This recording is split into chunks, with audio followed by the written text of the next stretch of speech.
요즘 그 양극화라는 말을 많이 쓰죠. 양극화라는 것은 사회계층이 양극단으로 쏠리는 현상을 말하죠. 남극과 북극과 같이 양극으로. 극단은 자기는 옳고 다른 사람은 틀렸다. 내 생각만 옳다. 여기서부터 출발합니다. 성경, 또 십자가의 복음, 은혜의 복음, 또 성경 말씀을 제한 모든 것은 진리가 아니잖아요.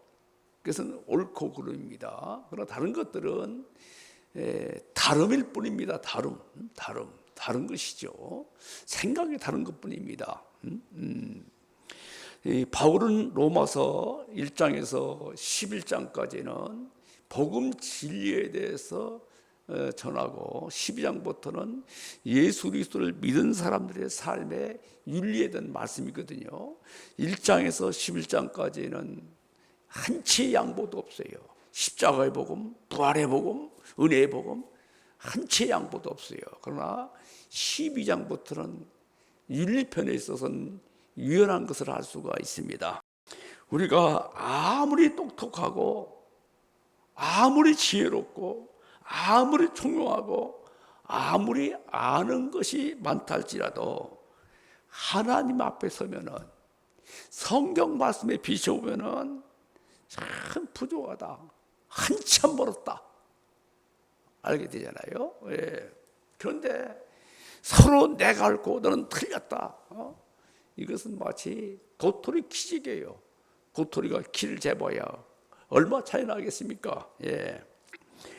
우리는 부족하지만 하나님께서는 다 품어주시잖아요. 품어주십니다. 내가 부족합니다. 연약합니다. 그럼에도 하나님께서 이를 품어주시잖아요. 따라서 상대가 좀 나와 생각이 다를지라도, 다를 수 있죠. 다를지라도 판단하거나 정죄하지 말고 용납하고 받아줘야 됩니다. 이제 우리는 극단을 피하고 서로에게 평안하고 서로에게 덕스럽고 서로를 받아주는 이런 삶을 살았으면 합니다. 아멘. 첫째, 일의 끝이 시작보다 낫다. 시작보다 끝이 중요하다예요. 성경은 시작도 좋지만 끝이 잘 마무리를 해야 됩니다. 끝을 우리 서곡보다 마지막 잘 지어야 돼요. 종국이 중요한 거예요. 종국이. 우리 그리스도인들은 종말 신앙을 가져야 됩니다. 종말 신앙. 충성에 세 가지 요소가 있는데 하나는 작은 일에 충성해야 됩니다. 작은 것 충성해야 돼요. 작은 것. 두 번째는 상황이 어떠하든지 간에 충성하는 겁니다. 세 번째는 끝까지 충성하는 거예요. 끝까지. 이 충성의 3요소입니다. 기독교는 종말의 종교입니다. 종말. 내 삶이 결단할 때가 반드시 온다. 그럼 우리는 끝까지 믿음의 선한 싸움에서 승리해야 될 줄로 믿습니다. 아멘. 두 번째는 참는 마음이 교만하는 마음보다 낫다. 일의 끝맺음은 참는 마음이에요. 끝까지 인내하는 마음이에요. 인내하는 마음. 참는 마음은 하나님을 믿는 마음입니다. 참는 마음은 하나님의 궁극적인 승리를 믿는 사람만 할 수가 있어요. 그리고 하나님께서 나에게 복을 주신다. 그럴 때 참을 수 있는 겁니다. 인내라는 것은 단순히 참고 억지로 견디는 것이 아니라 믿음으로 순종하는 거예요. 믿음으로. 도망갈 수 있고 피할 수 있습니다. 그럼에도 불구하고 끝까지 참는 거예요. 믿는 거예요. 인내는 연단을 가져다 줍니다.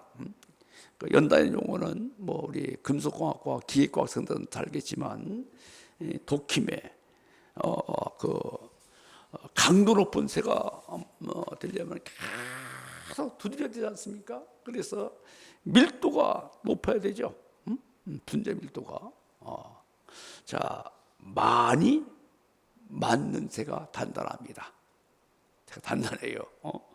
마찬가지로 많은 역경을 겪은 사람이 단단합니다.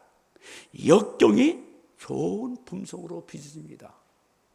성경에 모세만큼 훈련받은 사람이 어디 있어요? 다윗만큼 훈련받은 사람이 어디 있어요?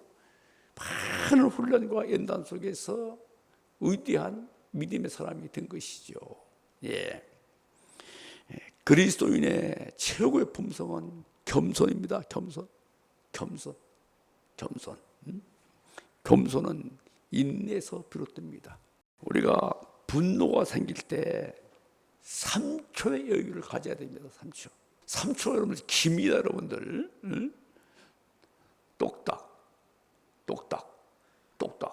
그러면은 분노가 사그러져요. 참는 것이 교만한 사람보다 낫습니다.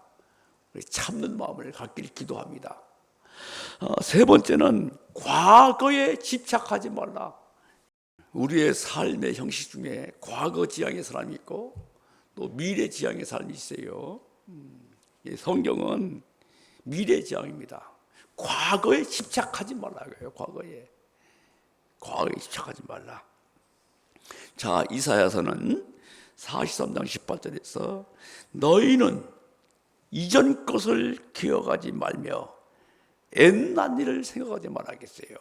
예. 우리에게는 영광스러웠던 과거가 있어요.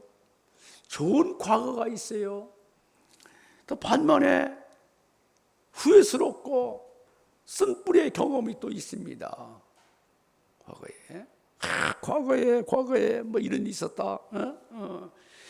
그러나 우리는 영광스러운 옛날의 트로피와 상패, 친송받았던 일, 실수했던 일, 참을 수 없는 아주 억울하고 막 섭섭하고 뭐 이런 것들을 붙들고 있는 한 앞으로 한 발자국도 나갈 수 없어요.